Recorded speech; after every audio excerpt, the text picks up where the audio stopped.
Так, былай ғой айтып жатқаным, мына енді құлпынайдың несі да бұл, соған арналып тесілген мынаның арасы.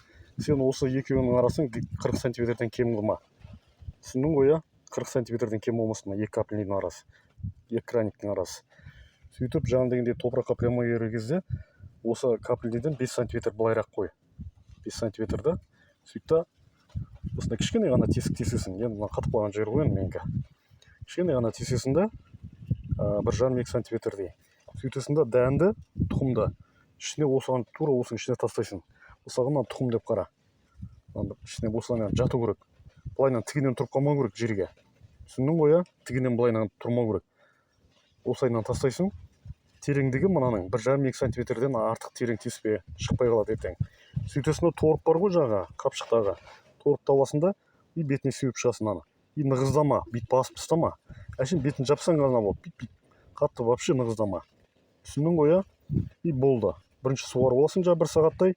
Одан кейін ертең лай болмаса тесіп шығасың да. И арасын 40 сантиметрден ек.